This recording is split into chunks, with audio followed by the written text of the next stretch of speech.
Caitlin, as we have been saying, here we go. 2 years later, this is all playing out. You have what's happening with Kevin McCarthy, and then you have, the anniversary of the insurrection, and now these people who are getting awards, and that's very special for them. Yeah, MJ's totally right that to see the contrast, to see what's going to be happening, what's playing out here with what President Biden's going to be doing today, it's just remarkable. And Don, so joining us is one of the 12 people who is going to get the Presidential Citizens Medal today. That is the CNN law enforcement analyst Michael Fanone, who is a former Metropolitan Police officer and obviously the author of Hold the Line, The Insurrection, and One Cop's Battle for America's Soul.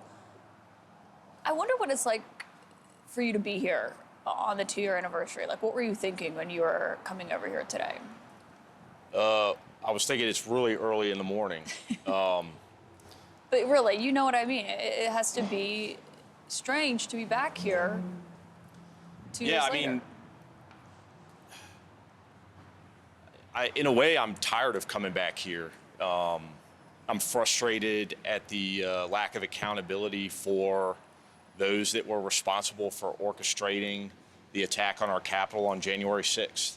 We're 2 years out, and while, we've cycled a lot of individuals through the criminal justice system that participated in the attack, Donald Trump is still walking around a free man. What about what we're seeing play out when we talk about this split screen with Kevin McCarthy? Because you wrote this op-ed for CNN.com yesterday, and you said that he once told you he could not control the fringe members of his party. And we're seeing it play out in real time when it comes to him trying to get the speaker's gavel today. Yeah, I mean, I think a lot of people predicted what was happening today, and I certainly am not surprised. Again, I had that conversation with myself and Officer Harry Dunn and Gladys Sicknick, the mother of Brian Sicknick, when we sat in Kevin McCarthy's office, and he told us point blank, I can't control the fringe members of my party. And so here we are, about a year and a half out from that meeting, and Kevin McCarthy is desperately seeking the speaker's gavel and cannot control the fringe members of his party.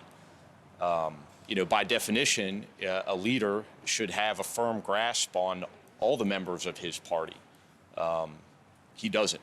He's not a leader. And what does it say to you about, that infamous trip that he made down to Mar-a-Lago in the days after what happened here 2 years ago? I mean, that just goes to show you the type of person that Kevin McCarthy is.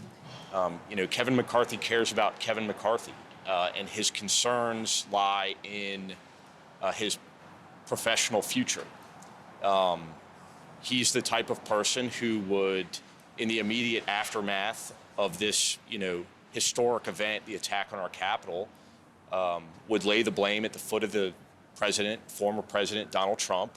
And then when he saw it as not being politically advantageous, not leading to the speaker's gavel, he goes down to Mar-a-Lago, kisses Donald Trump's ass, and here we are.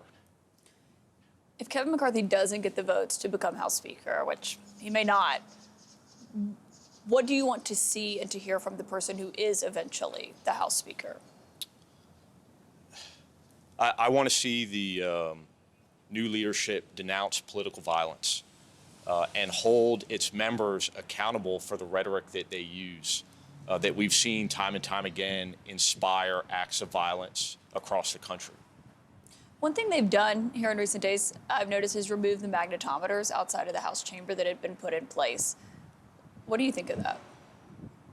I don't understand in this day and age, when we are dealing with a rise in crime across the country and a rise in political violence across the country, and we know that the Capitol and members of Congress are targets of that violence, that we would be doing anything to lessen the security posture at the Capitol. Yeah. Michael Fanone, I know this is a strange moment for you to be here 2 years later, but thanks for joining us this morning and for coming over here. Yes, ma'am. Thank you. Appreciate it. Don, I mean, as you were just noting there, you know Michael Fanone very well, and to see this moment playing out 2 years later, as this is very much still a conversation that's underway when it comes to security here at the Capitol, security nationwide, what these threats look like nationwide, and this fight playing out here on Capitol Hill.